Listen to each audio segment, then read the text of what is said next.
Hace unos días, el Instituto Nacional de Estadística y Geografía dio a conocer que la economía mexicana en cifras oportunas había crecido 1.8%, pero también en Estados Unidos se dio a conocer que el PIB cayó por 2 trimestres consecutivos y que todo apunta a que la restricción monetaria los va a llevar a la recesión.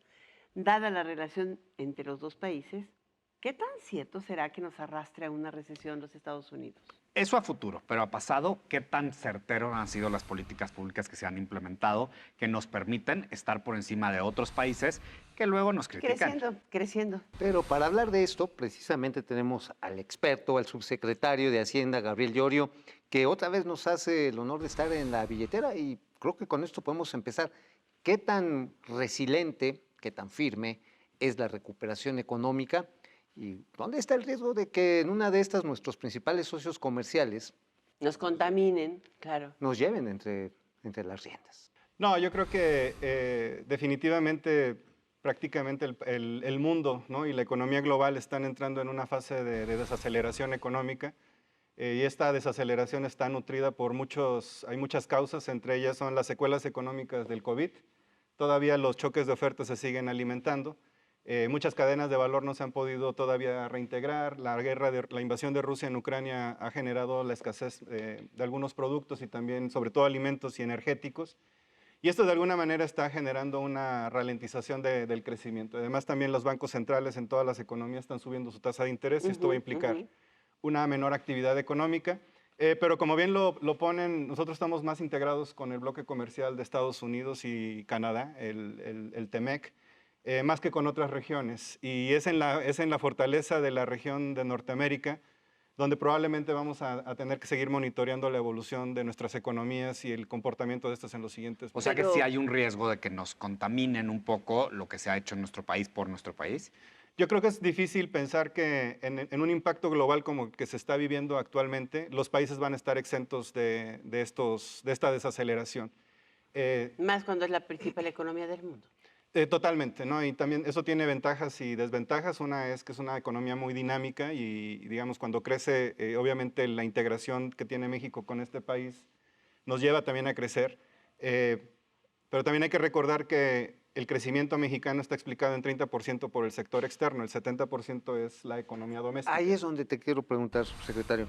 ¿Dónde es donde estamos creciendo? ¿Qué sectores, pero también en qué regiones? ¿Dónde estamos viendo esas fortalezas pues, que nos pueden llevar a... Pues yo Y la quisiera proyección decirle, de crecimiento, ¿no? O sea, yo veo las cifras del INEGI te apuntan a que podríamos tener un crecimiento económico de entre 2 y 2.4%. pero que sea resistente, ¿no? Pero este año, o Sí, sea, sí, ahorita pero- hablamos de este año, ¿no? Sí, Sí, la recuperación puede darse o prolongarse en el segundo semestre. el crecimiento nosotros, digamos, cuando presentamos los precriterios de política económica, derivado de la alta variabilidad de los pronósticos que existen en el mercado, establecimos un rango que va de 1.4 a 3.4, el punto medio es 2.4, y eso fue en abril. En este momento, con la información oportuna que hizo pública el INEGI, pensamos que todavía el crecimiento se encuentra en ese rango. Algunas casas especialistas de pronósticos, pero también el Fondo Monetario hicieron revisiones al alza. Nosotros pensamos que probablemente otras casas van a hacer lo mismo, pero todavía vemos en línea el crecimiento hacia final de este año, en línea con lo que se puso en el documento de precriterios. Y hay que recordar que uno de los objetivos de la Secretaría de Hacienda es que lo que dicen que va a pasar pase, pues para darle credibilidad al tema, ¿no? Pero Ahora hay un creciendo tema por que el en Estados consumo. Unidos está tomando fuerza. Hoy, la semana pasada se autorizó en el Congreso, sobre todo en el Senado, el plan Biden. Y trae pues fuelle para evitar el descenso acelerado de su economía. ¿Qué tanto eso nos va a apoyar? Porque en parte nos ha apoyado con remesas, digo. Existe un debate muy, muy intenso sobre si la economía norteamericana va a entrar en una recesión o no. Nosotros O cuando si ya está. presentamos, o si ya está. Nosotros cuando presentamos el informe trimestral, la lectura que tenemos de la economía norteamericana está basada en información que estamos viendo con nuestras contrapartes en Estados Unidos también, que intercambiamos de manera continua. Nosotros creemos que todavía la economía norteamericana, la lectura que tenemos, que todavía está mostrando ciertas fortalezas y no necesariamente vinculados con una recesión. Un poquito cuando presentamos el informe, Hablamos de la fortaleza del consumo en Estados Unidos. También no se está viendo un disparo en el número de empresas que entren en bancarrota. Al contrario, están invirtiendo. Al contrario, están invirtiendo. Y las empresas todavía mantienen lo que se llaman los márgenes positivos. Todavía están generando utilidades, flujo, y pueden absorber algún tipo de choques. Todavía no era público el dato de empleo que tuvimos hace un par de días, donde prácticamente se crearon, creo que 540,000 posiciones de empleo en la economía norteamericana. Y esto un poco rompe ya la inercia del debate sobre una recesión. Más bien pareciera que Estados Unidos Se alenta, pero no necesariamente se encuentra en una O recesión. necesariamente se irá a una recesión. Ese es un elemento bien interesante, ¿no? Pues debes de considerar la profundidad de la caída, Exacto. la extensión de la caída y me falta uno, la consistencia de la caída, algo así, ¿no? Sí, y Durabilidad, profundidad y extensión. y la generalidad también de que las variables económicas estén de manera sostenida cayendo en el tiempo. ¿Y la inflación qué tanto nos mina el crecimiento? No, la inflación siempre tiene diversos efectos, pero creo que el más importante en este momento es que los costos vienen por el lado de la oferta y se están trasladando a los precios finales. Entonces, ahora todo es más caro simple y sencillamente porque cuesta más transportarlos o movilizarlos. Y esto o producirlos. finalmente tiene un efecto sobre las mismas mediciones de mayor PIB. Si la cosa está más cara, no sé, un auto, una computadora, Por los refacciones, componentes que estás importando, sí. o el maíz, que también importamos. ¿No esto también tiene un efecto sobre el riel de crecimiento económico? No, definitivamente. Y de hecho, cuando pensamos de manera individual, cuando tomamos decisiones nosotros que vamos a comprar a cualquier tienda, pues precisamente la expectativa de que algo cueste más, uno empieza a tomar decisiones de sustitución de algunos productos. Y eso ya lo estamos viviendo. El riesgo, obviamente, es de mantenerse la inercia de inflación durante mucho tiempo a niveles altos, es que empiece a generar esta contaminación y afecte precisamente o reduzca el consumo de algunas familias. Y sobre todo en este tipo de impactos inflacionarios, los más afectados son las familias con más bajos recursos, porque son los que menos tienen capacidad de protegerse contra este tipo de... Pero ¿Cuál ahí, es la ahí se expectativa ha ido ahí? mucho el subsidio directo que los programas sociales han ido cumpliendo o aminorando la carestía, podríamos decir, que esa es la palabra en ese segmento, donde tienes dinero pero no te alcanza, ¿no? Y la otra, las remesas. Son dos fuentes de ¿cómo podríamos decir? De amortiguamiento, ¿no? Sí, digamos que son dos fuentes de financiamiento a una red de protección social, ¿no? Para las familias de más bajos ingresos. Efectivamente, los programas sociales, digamos, generan una línea de defensa para las familias que no necesariamente tienen la misma facilidad de generar un flujo, pero también las remesas no se han caído, al contrario, se mantienen altas.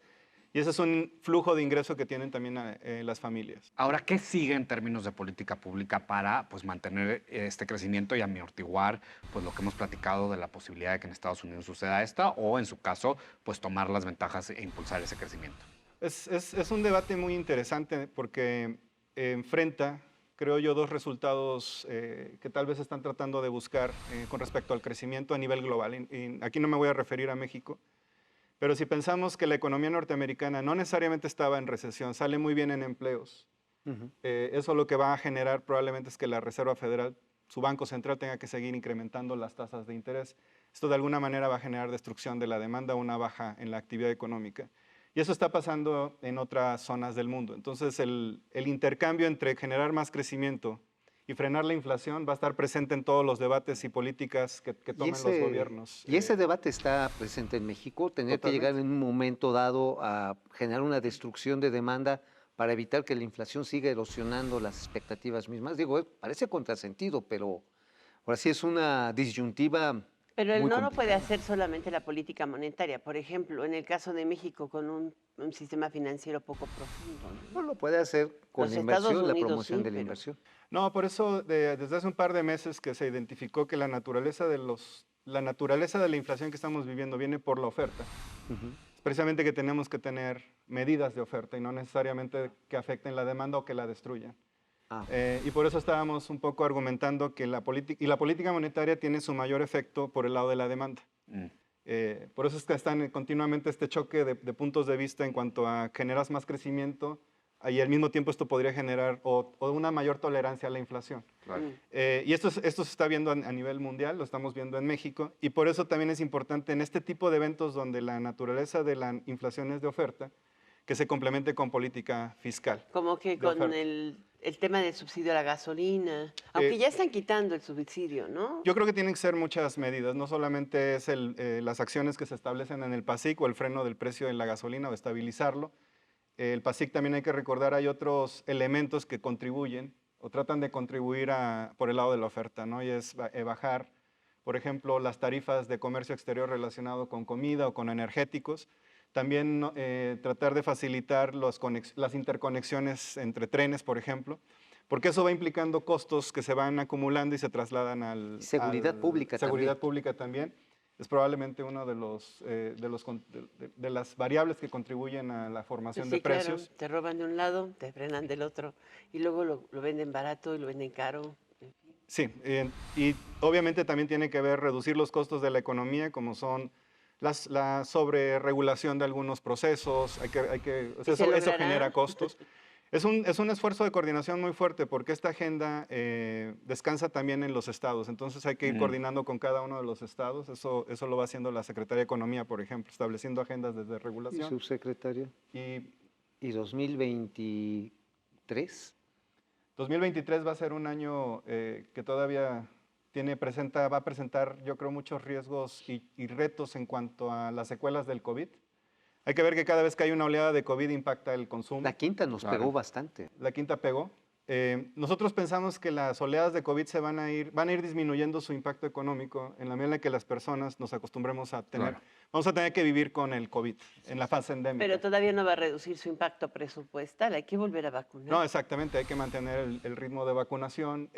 Claro, hay más casos de contagio, pero no necesariamente ya hay tantas muertes como en el 2020. Afortunadamente.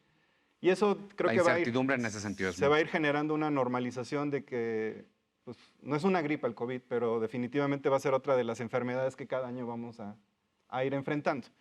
Y en cuanto eso se vaya normalizando, las oleadas de COVID pensamos ya no van a tener el mismo impacto que se ha Sobre vivido todo con de las- cierre de actividades económicas, ¿no? Exacto. Tengo entendido que han estado negociando con los Estados Unidos definir muy claramente y con Canadá, nuestros socios, cuándo se cierra una actividad y cuándo no en un evento pandémico o en un evento catastrófico. No, totalmente. Y yo creo que en la medida en la que los tres países avancemos con nuestros programas de vacunación, y ya la mayor parte tienen casi todas las personas, hasta con 2 o 3. Pero Con ya la un viruela cierre del- ya no, oye, no es No, un digo, tema pero ya no un cierre, político, ¿no? exacto. No, pues nada más hay que tener cuidado con la viruela del mono, ¿no? No te nos pongas dramático, hay que No, ver a también ver, los a ver. números de lo que significa. Pero- Luego- ¿Estamos en recuperación? Estamos todavía en recuperación. Esto es importante mencionarlo. Hay muchas variables, cuando menos en México, que ya están arriba de los niveles prepandemia, pero todavía hay otros sectores, como el sector servicios, donde todavía estamos rezagados. ¿Cuál otro nos falta? Por ejemplo, los servicios muy claros como los... Construcción. pues, ¿no? construcción es uno que se ha mantenido, digamos, en un desempeño muy poco favorable por poco más de una década. De hecho, la construcción ha venido cayendo de manera sostenida. Uy, Pero el sector servicios, que es donde las personas tienen mayor proximidad, es donde usualmente se resienten las oleadas, ¿no? Que se empieza a ver, por ejemplo, suspensión de vuelos, No no van al cines, cine, no consumen. no te vas de consumes en los vacaciones. restaurantes, dejas de ir hasta al Ah, súper, ajá, cortarte lo que el te cortan arreglo el del pelo. cabello. Este tipo de servicios todavía se encuentra rezagado, está un poquito abajo de los niveles prepandemia, y por eso también decimos que ahí hay espacio para crecer. Porque al tener la población más vacunada y con refuerzos y se normalicen las oleadas de COVID, es muy probable que entonces ya no afecte tanto a los servicios, pero ahí hay espacio para crecer. Entonces la vacuna no es un gasto de O sea, salud, estamos es una creciendo y inversión. además hay espacio para seguir Ay, ay, creciendo. ay. Entonces la vacuna no es un gasto, es una inversión. Muy bien. Pues, Pues muchas gracias por estar No, al con contrario. nosotros, al subsecretario de Hacienda y Crédito Público en esta billetera, Gabriel Llorio. Gracias. Al contrario, muchas gracias a ustedes. nos vemos a la próxima.